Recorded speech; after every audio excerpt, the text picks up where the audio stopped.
Hello and welcome to a very special bonus episode of the Reading Party podcast. We have, of course, finished our deep dive into the Odyssey and the Iliad, and Season 2 will be releasing starting January 16th. Season 2 is focusing on ancient Egypt in books and film. We're very excited. We're almost done recording at the moment. To keep you all going until then, Lexie and I decided to record a bonus episode on the role-playing musical video game, Stray Gods.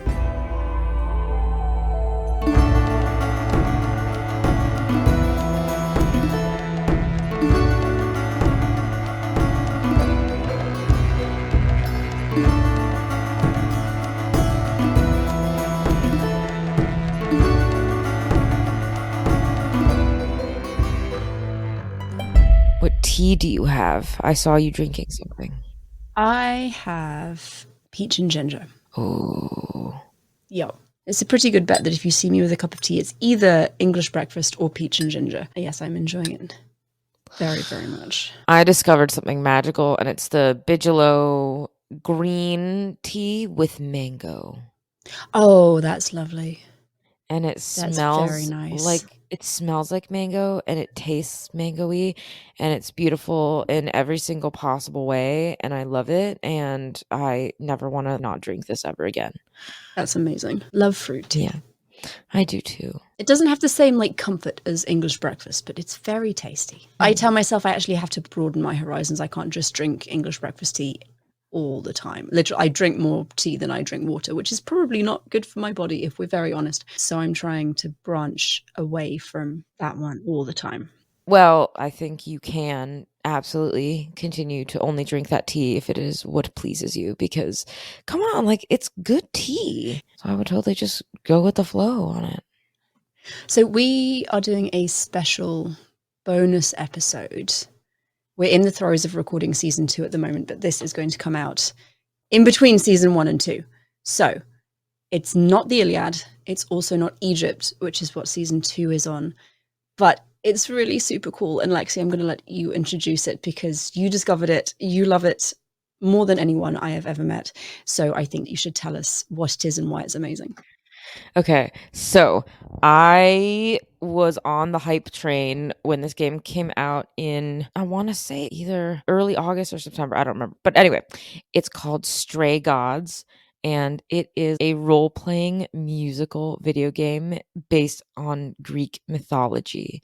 And that sounds fabulous to anyone who loves musical theater and just who loves good music. But also, I love it because it's billed as a game for the casual gamer. So if you are not fantastic with a bunch of quick time events and other stressful video game situations, there's literally none of that, because all you're doing is controlling dialogue, and then the only sort of quick time-esque things are when the characters break into song, you get to choose one of 3 different paths. It's a trait system, so at the beginning of the game you're singing the first song and then there's a pause in it, and then it says choose your trait. So you can take the green path, which is the charming path, where your grace will do all nice, charming, empathetic options, and so everyone will sort of like her, and it opens up that way. And so your lyrics will always be different depending on what you're doing, and so it makes the game have an infinite amount of variations, and so everyone will have a unique playthrough. No one will be hearing the same songs. I love it. The red path is the aggressive path, where your grace is more kick ass, and so the songs she's likely to sing are not the calm, strummy, beautiful, sympathetic ones. You'll get in someone's face, you'll argue with them, and the dialogue options kind of follow. And then there's the blue path, which is the clever path, which is the witty, sort of sassy, kind of manipulative, if I'm honest. Yeah, but it can present as sassy too, like a sassy path, without being straight up kick-ass. It's an interesting thing. At one point, you can add on a secondary trait, so you will be able to do 2 of them, but it's interesting having seen now what dialogue option you're locked out of, depending on what trait you choose before you can add in a second one. It's kind of a brilliant thing, and I do like how Austin Wintory, who was the main composer and lyricist, he's been posting a lot of behind the scenes content on his YouTube channel for anyone interested.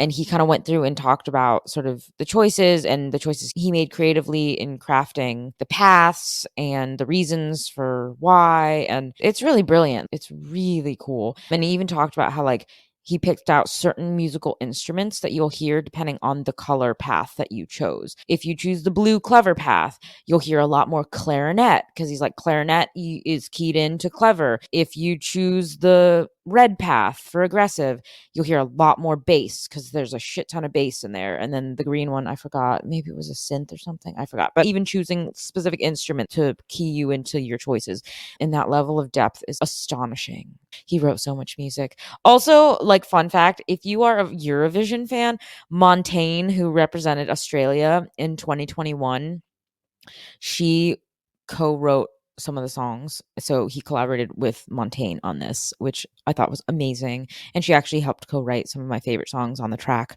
Yeah, so lots of fun facts. I know I've dug way too much into this game. It's a little embarrassing how much I know. That's why we do a podcast, so we can do that level of embarrassingly deep research and then say, well, there was a reason I did that. It's so I can tell everyone else.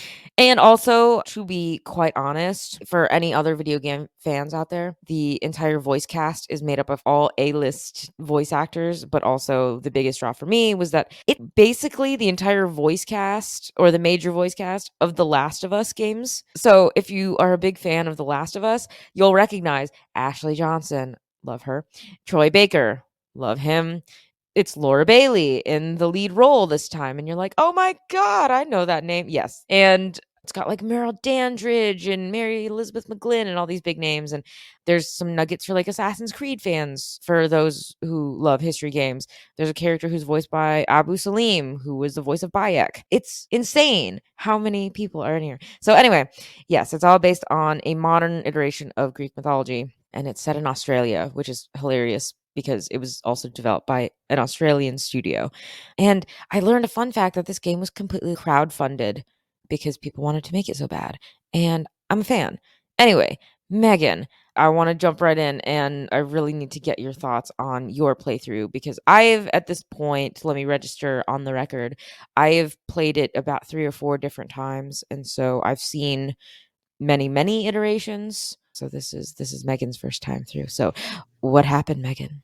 I really enjoyed it, and I want to say it's a great game for a casual gamer or for a more serious gamer who just doesn't have time to game much anymore, because maybe, like me, you have too many children to actually sit down and spend 3 hours gaming. But it's maybe 4 hours tops, and it felt, playing through it, it felt a lot more like a kind of choose your own adventure graphic novel. There's not a massive amount of animation, it's more, it switches from one still to another, but the way they do it is very clever and very effective, and I really enjoyed kind of the visual style of the game very much. And if you've never played a computer game before in your life, this is absolutely the game for you. It's really easy going, it's super easy, and it's just a really fun story with so many little twists and turns, and like Lexie said, different directions you can take it. So I've just played it the once, I got the ending I got, and I'm really interested to go back and play it again, because you're given dialogue choices, and some of the choices I made did not lead to the outcome I was expecting. And I want to try again and get the outcome I wanted. So you play as Grace, who is a mortal singer, and very early on in the game, she kind of inherits the role of the last muse from Calliope. All of the Greek gods in the story have these things called eidolons, which are like part of your soul that you can pass on to someone else when you die. So Calliope dies and passes on her eidolon to Grace. And we learn later in the game that a year, maybe 2 years after this happens, Grace will inherit Calliope's memories and the memories of all the people who were Calliope before her, which is both terrifying and fantastic. So you get this thing where the gods kind of change bodies, and they have different facets to their personality that each new person kind of adds in, but they still view themselves as one being, one person. So that was really interesting. But you play as Grace, and she's accused of murdering Calliope, essentially, and the game is her quest to clear her name and find out who actually did murder Calliope and what the hell's going on. And while you're playing through it, you have how many romance options? You've got Freddie, Pan, Sad Boy, Apollo, and Persephone. So you've got 4 possible romance options. I did choose to romance everyone to begin with because I really enjoyed all of the characters. But obviously at some point you have to like choose one. And I ended up going for Persephone because her character design is spectacular. And I just really enjoyed her as a character. She's someone that I appreciate a lot in Greek mythology. And the game's take on her was really cool. She's like a gangster. It's awesome. And you find out that she killed Hades and overthrew him and took his throne in the underworld. It was then taken away from her because apparently you're not allowed to just go around killing gods. But I really liked that was kind of her origin story. So I went for her and then ended up breaking up with her because she lied to me. And I suspect as I play through and choose different romance options, everyone will lie to me because I feel that's just the kind of story we're working with. So I ended the game completely single, which was not where I was planning on going, but I wasn't mad about it. I really enjoyed it. Really, really enjoyed it. And there are all these little side questy bits and different characters, and you get to go and talk to Medusa, who is really terrifying and eats people, apparently. And there's a moment where you have to go to Hecate and Asterion. Asterion is the Minotaur, and they work together in the Reliquary, which is this ancient library with magical artifacts that are being kept in storage. And you get sent there by Pan, who says Asterion needs help with his love life. And you're like, okay, cool.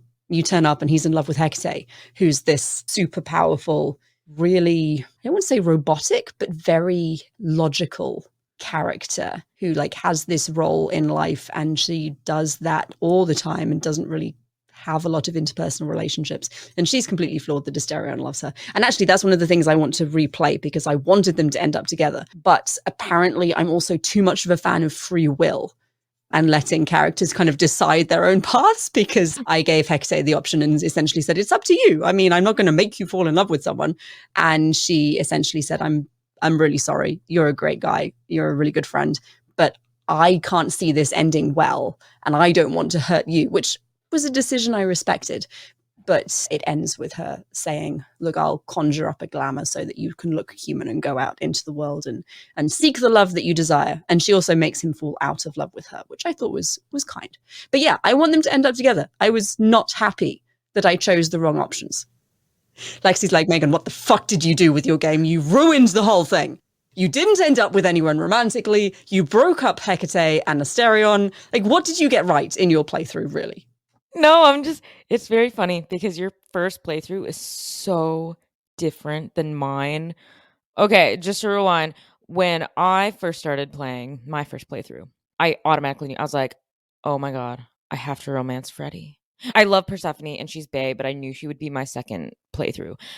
I fucking love Freddy because Freddy's your best friend. I understand, like, a lot of people, when I talked to some other friends who played this, they were kind of like, I'm a bit uncomfortable because it's using that whole, your best friend is secretly in love with you and she didn't say anything. And then it's kind of implied that like Grace also had a thing for her, but also didn't say anything. So it's like this whole weird secret unrequited love thing where they talk about how much they love each other, but they're like best friends. And so I had a couple of people be like, I don't want to push that because like that's weird. Maybe it's tied to the fact that I don't think that's the weirdest thing in life if you're secretly in love with a friend and they are also, you should just tell each other, get that over with. Maybe it goes great, maybe it doesn't. So I don't feel icky about that. So I was like, yep, we're romancing Freddy because fuck, she's our best friend, who's also not only just super handy to have in a crisis because she comes with you to a lot of cool places. Freddy is a nerd about Greek mythology and all mythology. So I was like, oh, she's like me. So yeah, I love her. We're romancing her. So I went for Freddy. And then another pivotal decision where you basically can save or not someone is Aphrodite because she is the victim. So all the remaining idols who are in the world, there's not many of them. There's only a few major ones, and then you have a bunch of minor ones that are not mentioned, but it's because they were lost to the Great War. Is that code for World War One? What is this? Or just a Great War? A little confusing. They talked about jackbooted people, so I assumed World War II. And Eros says that Ares was pissed he missed out on the first big war.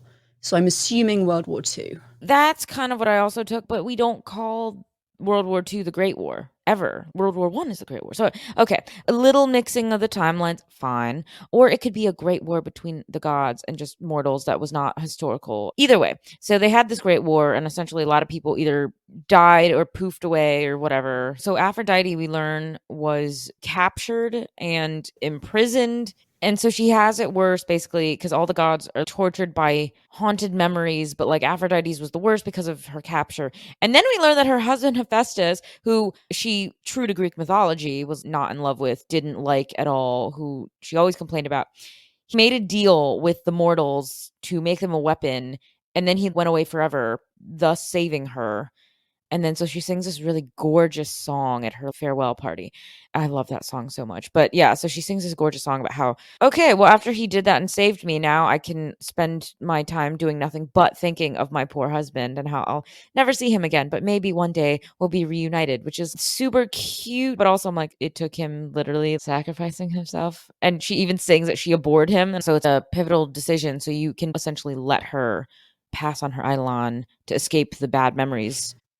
Because every time her memories come back, she like switches bodies and gets that memory wipe thing. Interesting. That's another bit I fucked up. I wanted her to stick around and deal with her problems like a grown-up. And again, it's the will thing. I'm like, I'm not going to try and convince you to do something you truly like. I should not. I should just say no. I know best.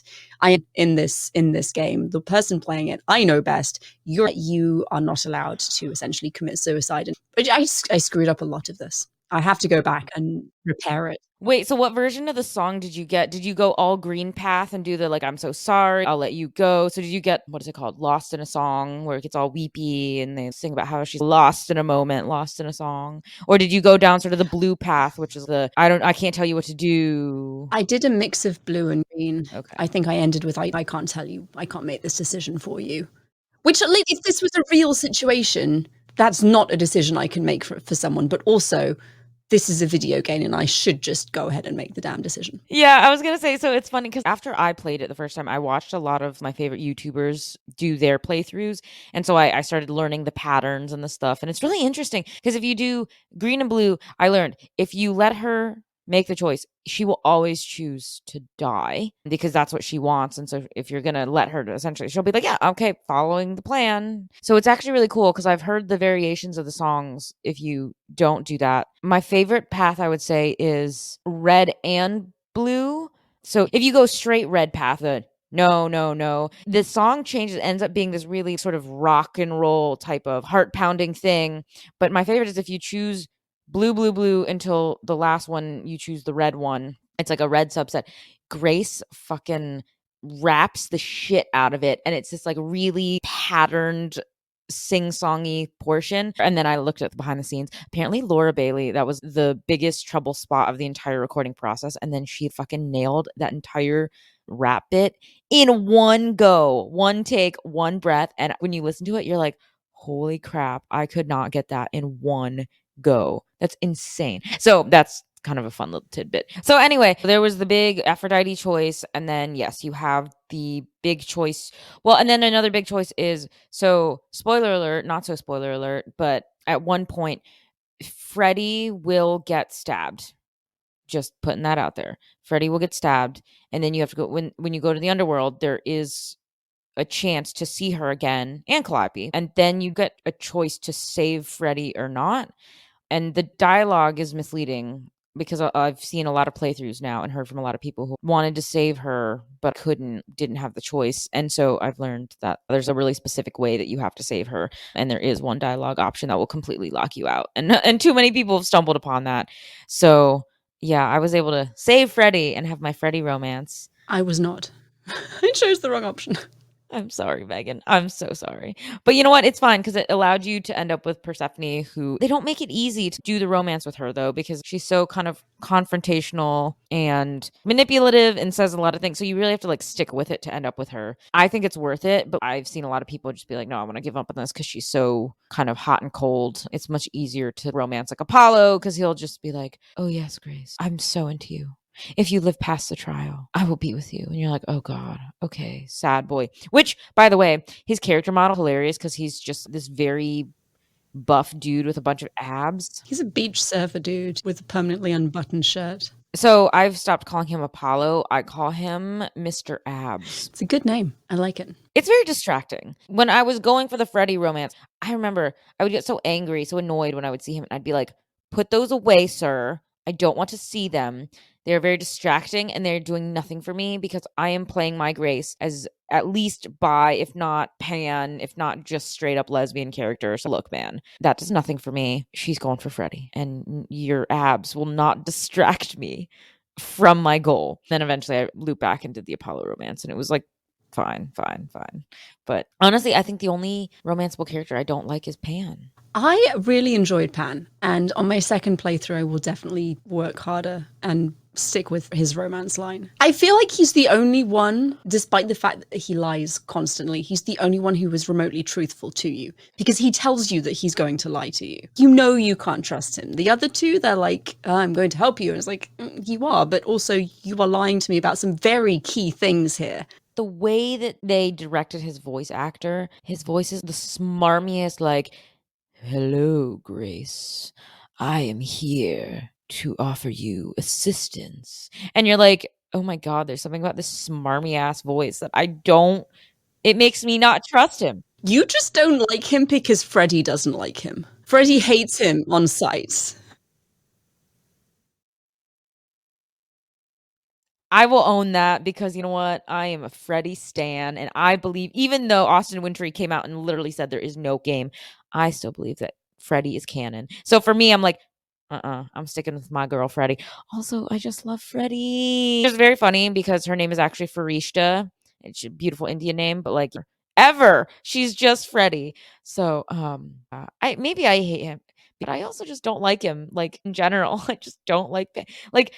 I want to get the trophy to every romanceable character, but I'm also like, should I not? Should I just abandon that trophy because I don't want to romance him? Just on principle, say that is the one trophy I am not going to get. I could if I wanted to, but I don't want to. I love platinuming games like this, but I don't want to romance Pan because then I have to sit through like 4 hours of flirting with Pan, and I'm like, ugh. No. Anyway, I brought Freddie back. That's a main choice you can make. And then depending on what you choose, it helps you at the end at your trial, basically to save your life and see, can you unravel the mystery. But actually, one thing I really wanted to ask you about, Megan, was what did you think of the characterization of Athena? Because this was the first game ever that I was like, I fucking hate Athena. Yeah, I did not like, and I didn't like her from the first time she was introduced. And I didn't get very far before I was like, yeah, you're involved in this somehow. I think you probably are the culprit. So I wasn't surprised at all by the ending, but I did not like her. And you're not supposed to like Athena. She is just generally unlikable and arrogant, and she's working to do the right thing, but also is so caught up in, I'm the only one who can save everything, that I have to do it by myself. And you're like, for the love of God, just stop. Talk to someone else and ask their advice, and maybe, work as a group the way you're supposed to be working instead of just being all high and mighty and conceited and arrogant. And she keeps offering you fucking cookies, and I'm like, I don't want one of your cookies. Stop. You're not someone's mum. She's portrayed as this older woman, and she feels like the mum of a friend that you went to high school with or something. It's that kind of the way she interacts with you. She's like, oh, my dear child. I'm like, oh, fuck you. Ugh, smarmy. Didn't like her in the slightest. But I also felt like she was a decent characterization of Athena as far as historicity goes. Yes, absolutely. I was really shocked because I started playing the game and then I heard her voice and I was like, is that Felicia Day? I was like, that's Felicia Day. Holy shit. No, I don't want to associate her with this version of terrible Athena. I actually hadn't caught that was Felicia Day. Her voice sounded really familiar, but I didn't put it together. Oh, yep, it's Felicia Day. I swear that this game is insane with how many famous people are in it. But her cookies, it was so funny. Every time she'd be like, take a cookie. And then they gave her this smile that you were like, I want to punch that smile off. You were like, oh, the smile. Every time she was like, and take a cookie. I was like, no, I don't want your fucking cookies. They've been here for 2,000 years. They're probably the stalest, most disgusting. And for the goddess of wisdom, she was surprisingly dumb. I mean, there's this one scene where you go and talk to her, and then suddenly her entire rationale is, oh, the idols are dying, so we need to kill you. No, why are you being so fucking dumb? Whose idea was it? Oh god, I fucking hated Athena. And she's usually my favorite goddess, and she's wisdom and smart, and she wasn't. And I was like, this is making me so angry, but it's a cool take on Greek mythology, which I liked because it is different. but I still was pissed. What did you think of Apollo in terms of the characterization and what we see in Greek myth and literature? It's funny because I go between him and Persephone being the most opposite of their counterparts from Greek mythology that we are familiar with. Apollo, I don't know, they turn him into such a caricature of a sad boy where he's just, everything sucks. I'm so sad. Every time I try and help, I make it worse. You don't want my help, Grace. And then the whole prophecies are bad. I don't want them. I'm like, no, the real Apollo, well, not real, but Apollo, he does like to use his power of prophecy. And so turning him into someone who's like, no, I don't want it, was quite interesting. He's very different from what we're used to. It worked for the game's purposes, but I would say I don't see another Apollo quite like this. And then Persephone, like, I like what they did to change her because they gave her way more agency. She had the power to fight back. She killed Hades. That didn't happen. But you know what? In this game, it did. And you know what? Great. But then she was stripped of her power. So I don't love that subliminal message that, like, she fought back against her abductor, killed him, and then was punished. But again, it makes for a compelling storyline for what their aim is to do with her, because they try to give her this redemption arc, because depending on what happens with the throne in the underworld, you can give it to her or offer it to her. And it's Orpheus. It is Orpheus, who's like a weird rocker dude who's taking care of the underworld. I really enjoyed Orpheus. I thought he was cool. He's so funny. You can have him keep it, or you can just destroy the throne yourself or claim it for yourself, depending on what trait path you took. It sets her up for sort of a redemption arc, but then you're like, oh, this was kind of the same thing happened. It's weird. Anyway, I appreciated how different she was. I like the gangster bit. I wish we could hear more about their histories in general. My only complaint is, depending on what character you choose to romance or get close to, you will learn a lot more about their circumstances, who they were, but it locks you out of learning the same value of information for the others, which I don't love, because I wish that you could just learn about that. I do understand that as a creative choice, because it then will influence you to romance different people, so you learn more.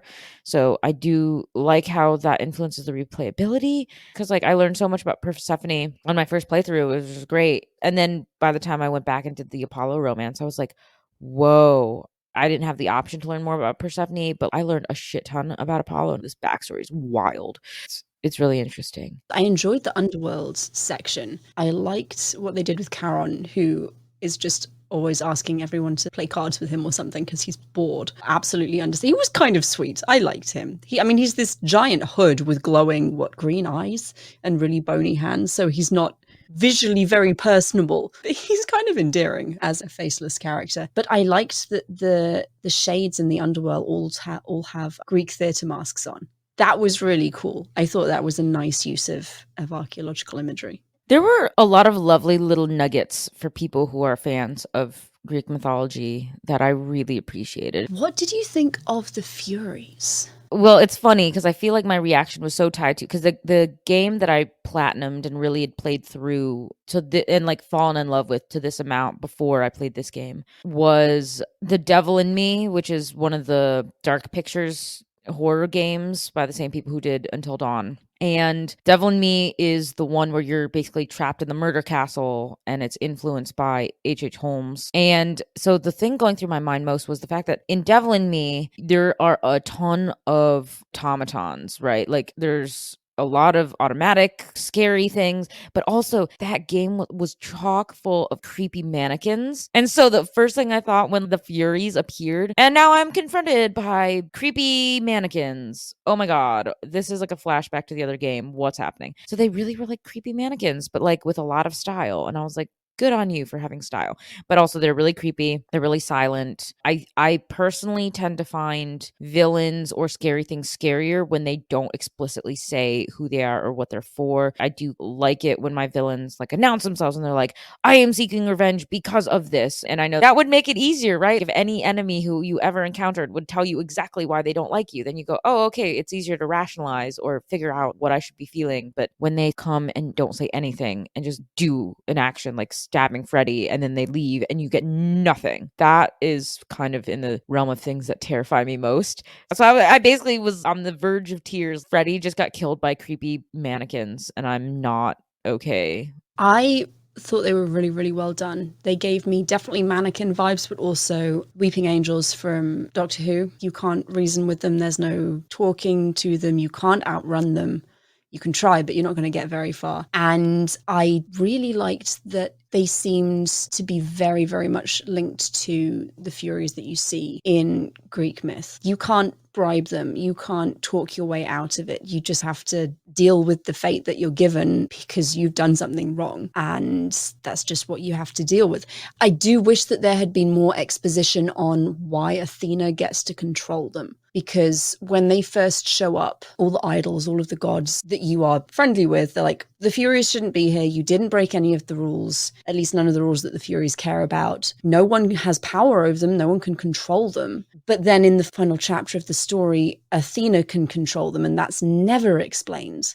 There's a throwaway comment someone makes that maybe the leader of the gods is able to have that power, but if they do, no one else knows about it. So I assume that's what's going on, but it wasn't explained, and it was just a little bit of a plot hole that frustrated me. I would have liked for there to either be confirmation that yes, it's because she's leader of the gods, or there's some other reason, but I would have liked a reason. Yeah, I mean, and there was an attempt, right? Because I think at some point either Grace or someone kind of casually was like, oh, I don't really understand that. I mean, maybe it's just like a being a leader, the idols thing that you get this power. And that was it. So yeah, I would have definitely appreciated more than that. And it's interesting because the more I think about it as well, I went back and it made me actually think back to like ever since, I don't know, I'm going to say as like for 10 years, right? I have had like on my phone a list of names that like I would name like a cat if I ever adopted one. And one of them is actually Alecto, which is the name of one of the Furies for those who know Greek mythology. And I thought it would be funny because cats, when they want anything, they meow and they annoy you and you're like, "Oh my god, will this harassment stop?" And Alecto, for those of you who know Greek, in Greek it means unceasing, which I thought would be a hilarious joke for a cat. So I will name my cat Unceasing. And also a 2-year-old. Yes, that too. So name them Electo. But also, like, this game added a new dimension to my understanding because these mannequins are fucking unceasing in their pursuit of blood and you. And I contextualized that and I was like, oh, no wonder she's called Unceasing because she like comes for you. She doesn't like do anything until she gets retribution and like leaves. And then I was not so into the idea of naming my cat Electo because I was like, oh no. But also, this is a very specific creepy mannequin situation. I still think it's a great pun for a cat, so I'll probably still end up doing that at some point. What did you think of this version of Calliope? I liked her. I don't know a lot about the muses historically or mythologically. I obviously know they exist. I know Calliope is credited with the Odyssey. For someone who dies right at the beginning of the story, she's really well characterized. She's really well rounded as a character, and you get these little glimpses of someone who's trying really hard, like Athena is, right? Athena's trying her best to save the idols and keep their society going, and Calliope is working towards the same end from a different direction. She's working to try and persuade people that they need to change what they're doing in order to thrive in the new world, and that actually keeping on as they are isn't really tenable, and that Aphrodite's habitual suicide, or pseudo-suicide, I guess, is a sign of this holding pattern that they're in. And actually for any of them to move on, and they're all pretty miserable. As you talk to them, you realize very quickly everyone is miserable. And it's because, or it seems to be because they're in this weird holding pattern. They're not actually living. They're just existing and trying to stay out of sight and out of mind of the mortals. And Calliope, it's not made super explicit, but she seems to have been advocating for actually living a life and not just like hiding away. I liked her. I wanted to ask you, sorry, you need to tell me your thoughts on Calliope, but then I want to ask about Athena's relationship with Medusa. Okay, Calliope. I don't know a ton about the muses either, but I do know that Calliope was the muse of epic poetry, which is why we attribute a lot of Homer and other epic poems to her. She's voiced by Ashley Johnson, and Ashley can do no wrong. And also, her voice is one of the most soothing, pleasing voices on the ear ever.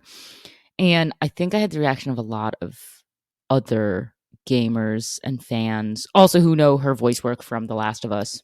I had a completely inappropriate but also appropriate reaction because like as soon as she came in the room and she started talking, I think I just paused the game to squeal for like 5 solid minutes and go, Ashley Johnson! Oh my gosh, I love you! I love the way she played because she doesn't get a lot of airtime, and she was able to play it with such fragility and in a way where you really got a sense of this deep sadness coming from her, that her efforts are not working. It really hinted at the past this character has had. The only thing that I really didn't understand was that this is the muse of epic poetry. And instead of having her be a poetess who can just sing really well, when you learn about her backstory, she was like this opera singer who was supposed to be legendary. And I was like, well, that's a weird flex. Epic poetry? Opera singer? I mean, not impossible, but also like, okay. I don't know. They made Calliope and the other muses, who are not present, I should add, but when they talk about the muses, they made them as a catch-all for just all arts, I guess. But then they did the thing where they were like, there weren't 9 muses, there were 3. 3 people can cover all the arts. Interesting. She's dead, but she manages to feel very present throughout the whole game because of how much people talk about her and how much you learn about her. And then when you do get to sort of see her spirit, that was awesome. And she comes in with some truth bombs. I don't know. I wish she was in there more, but I understand like it works. And so whatever we get of her in there is fine. But I've learned just from trolling the internet that she ended up being one of people's favorite characters. People really love her. Everyone's like, I love Calliope. And everyone is complaining about how you can't romance her because she dies. Actually, though, if I could romance anyone in this game, it would be her. I'm sorry. I would even go for her over Freddie. But she dies, and I've seen so many reacts at this point to people being like, no, when she dies. I wanted to just love you. So it's really hilarious. That was sad. But yes, Athena and Medusa, they turned Athena into a puppet master where she controls the monstrous Medusa. So you're sad because she's a slave. Now she also wants to eat people, which is kind of her own thing, separate of Athena.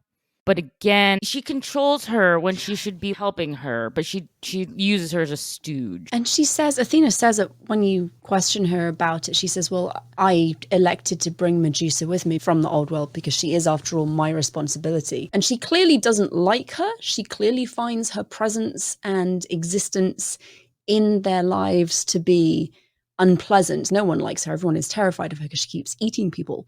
She eats Hecate's cat right at the very end and then is taken away by the human government to do God knows what, I assume eat people. But Athena's like, she's my responsibility, so I brought her with me. Yeah, but you didn't do this out of the goodness of your heart. You did it maybe out of guilt, but more likely because she's a useful entity to have around to scare people and do your dirty work. And that was very interesting because it played really nicely, I think, into Medusa's overall story of Athena changing her out of sheer vindictiveness, really, and then keeping her around and using her because she can and because she's useful. Yes, she's a terrifying monster who eats people, but she hates that she's a terrifying monster. She hates that she eats people. She says several times, I can't control these urges. I'm really sorry that I am this way. Athena can't or won't change her back. And Medusa's just like scared and sad all the time. That's not nice. It's interesting because also by the time you get to the end, so one of the big last songs is at the trial. And depending on how you've played the game and who you've gotten close to or who you've done stuff with, you get to choose to have people sort of step up to the plate and defend you from death. And I'm really curious because I've been trying to find all the different variations online or just through talking with people. Who did you choose to stand beside you in the trial? I chose Pan because, as previously discussed, I have a soft spot for him. I chose Pan and I chose Persephone. So if you choose Medusa, it's really cute because the part of the song, she'll basically say, I was a monster, but now I am no longer a monster. It's this really sort of reflective, yes, I was seen as this, but then you didn't see me as that. And she does it in 2 lines of song and you're like, oh my God, wait, this is so cute. I have to replay this game so many times, but I have to see that. Because I liked her. She was a good character. There's so many good different variations. And I've actually done a pretty good job of listening to a lot of the variations of that last song. And it's interesting because a lot of people pick either depending on by character, because they want to hear the lyrics for what changes when you pick the character.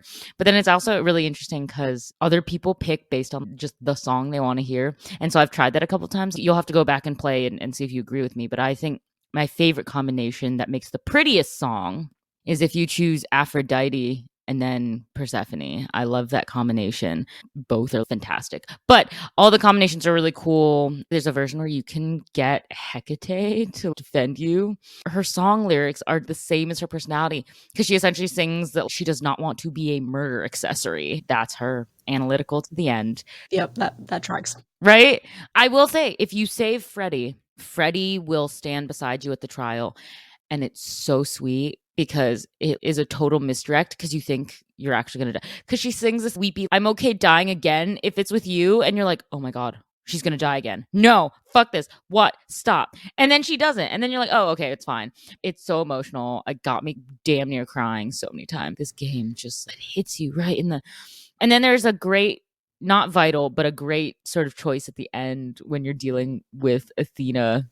Did you choose to punch her or no? I did not, but I would like to play through again and see how that plays out, because I think it would be quite cathartic.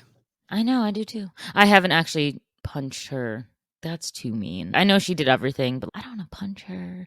But you know what? On this playthrough that I'm currently playing through, I think I'm going to punch her and tell you what happens. I'm going to go for it. So we're nearly at the hour, but before we stop, we should talk about the last two kind of main deities. We've got Hermes and Eros. You can't romance either of them, and they're kind of secondary characters, but they're really nicely characterized. I liked them. What were your thoughts on how they were done? Okay, they were taking their shot and I love it. They managed to make the gayest game ever, the most LGBTQ friendly game, and I so appreciate it. Hermes was played by Erika Ishii, and so the character's non-binary.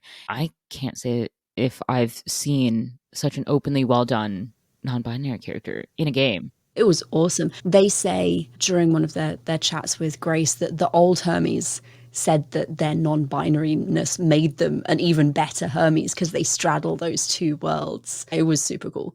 I really loved Hermes' portrayal. Erika Ishii is fantastic. Smaller role, but still fantastic. Sarcastic, the type of Hermes that I like. Super lovable, though. Right? Like, this is the Hermes I like to see because this is a Hermes who's just like, look, man, I just do my job. I don't think about it too much. And you're like, you know what? That's a good trait to have if you're Hermes and you have to ferry shit around and be there when idols die. And I was like, I appreciate this.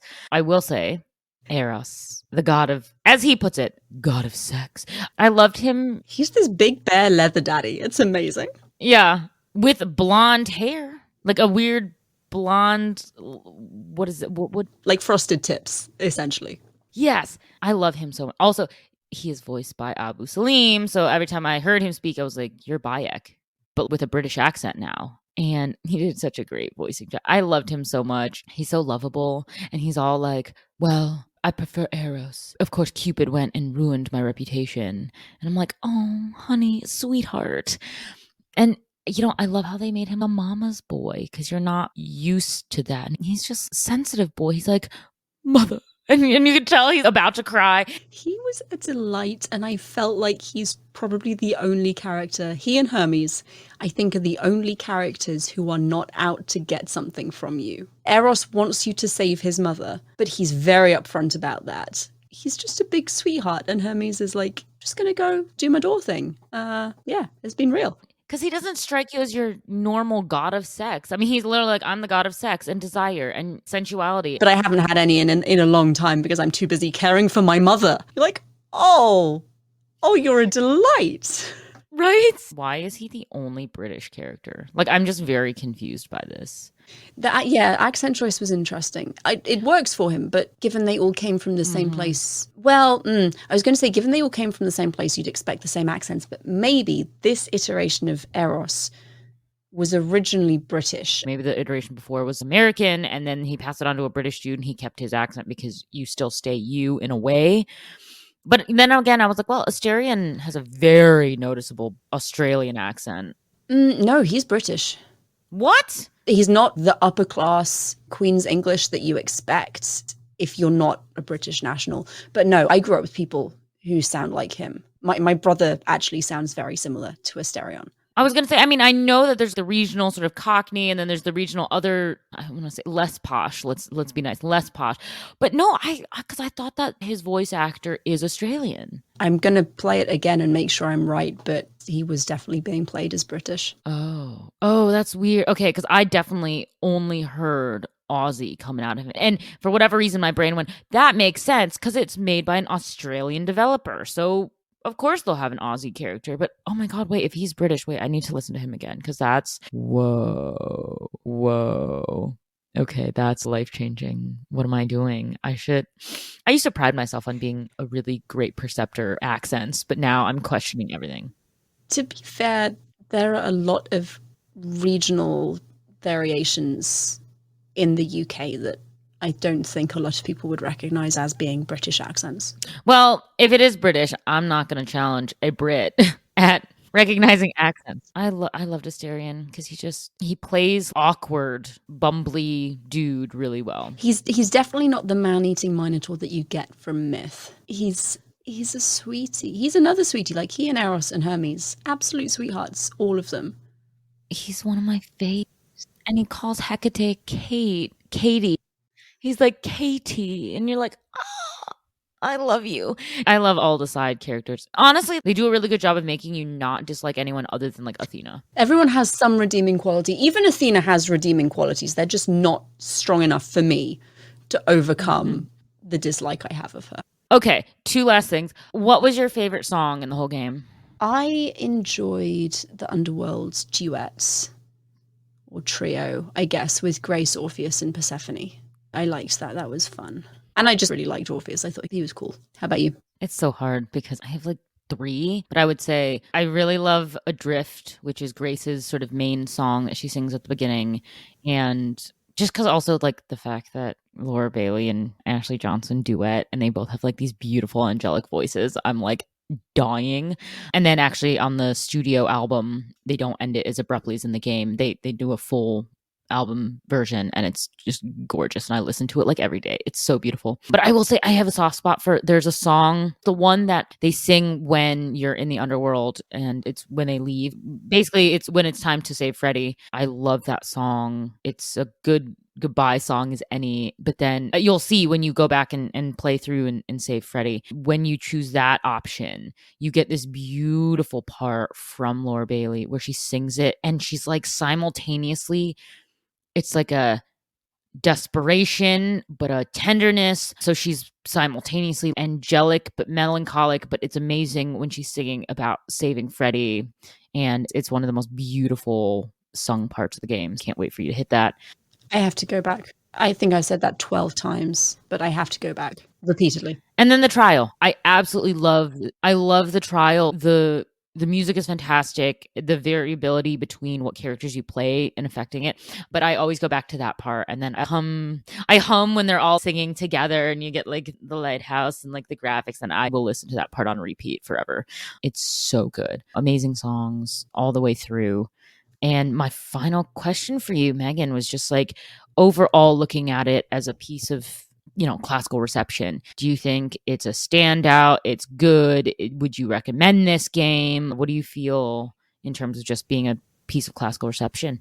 I would absolutely recommend it. It's a really fun game. And I think it's a great piece of classical reception. It does a really good job of taking characters that we know. I think that a lot of people will be familiar with, even if they're not intimately familiar with the source material. They're characters people know. And they pick out the key traits, except with Asterion, because his key trait is just that he's a massive monster who eats people. They pick out and weave really interesting stories around them. And obviously, I've only had Persephone's backstory in great detail. I haven't done Pan or Apollo yet. But they're all in this fantasy world. They're all believable characters.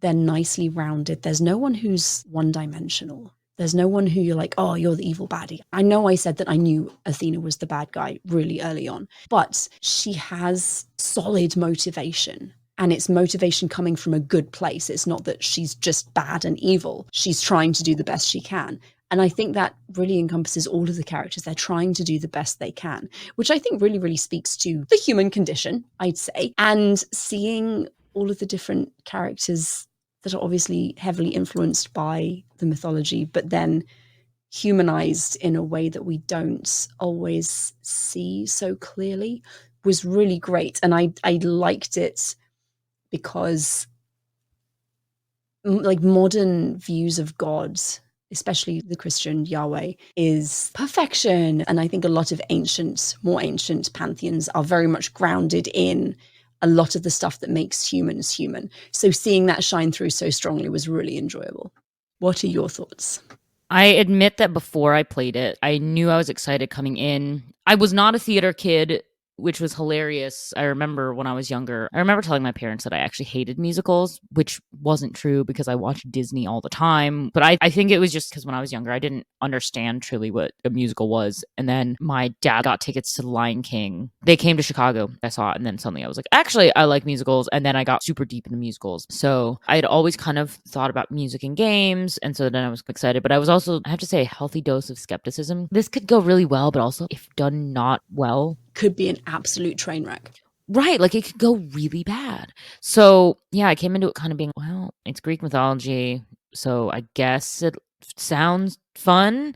I came in actually expecting more interaction and just wanting to identify more with, okay, I'm going to judge it on accuracy. How close is it to the real mythology? And I came away really impressed. And actually, it's like a Percy Jackson thing, which is kind of like the litmus test because I read that when I was 12, kind of when it came out and at the right age. And I kind of based a lot of things around, okay, are you sticking close to the real mythology or are you going to take it? And then if you take it and do something different, it has to be like the good different because otherwise it could be really bad. And I remember Percy Jackson being one of the only ones where they really changed everything, but in a way where it was good. So that's kind of why I base everything. So I was kind of like, okay, is it going to be one of those? And yeah, I would say it exceeded expectations because it definitely took it in a very different modern way, but did not change things to the point where I didn't like it or didn't recognize it. I like how they kept kernels of accuracy and then sort of built around that and gave them a cool story. The music, as I said, incredible. I mean, all the props in the world to Austin Wintry and Tripod, the band, and Montaigne, because they all wrote and did the music. The voice cast I already knew was going to be amazing, so that was never going to be a complaint. I really like to see the playfulness that they brought to their roles.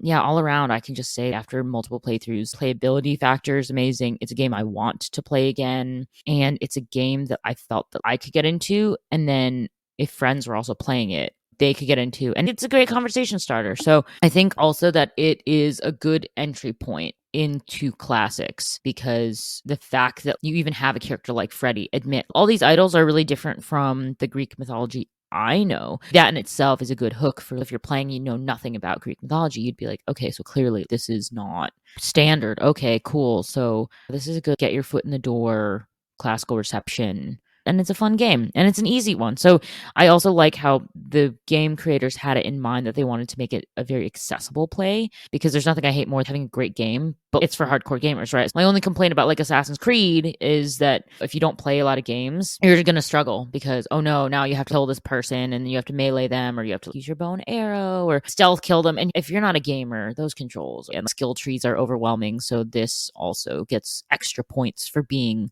a very easy playthrough. There's nothing I don't love about it. So it was good. We have another bonus episode, Stray Gods bonus episode, coming next week to just the YouTube channel because it's a recorded playthrough actually of the first act.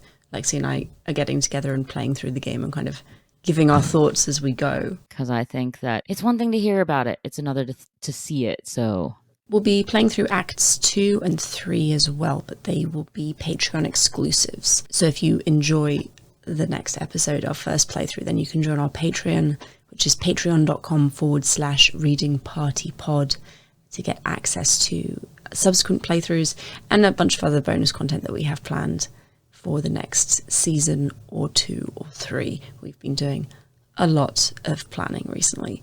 But if you're not into Patreon, not a problem. We will see you back with our usual releasing schedule starting in January 16th. Yes. If you played it, let us know what you think. Let us know if you too have a weird liking of Pan, or if you absolutely hate him like Freddie and Lexie both do. And thank you for joining us in this special edition of Reading Party. Please join us again in January when we release season 2. We're focusing on Egypt and all things Egyptian and Egyptological, and we have guest hosts, and it's going to be a lot of fun. Hey, thanks for listening. Don't forget to leave us a review, and you can also follow us on social media at The Reading Party Podcast. If you'd like to leave us a book or movie suggestion, then email us at thereadingpartypod@gmail.com. See you next week.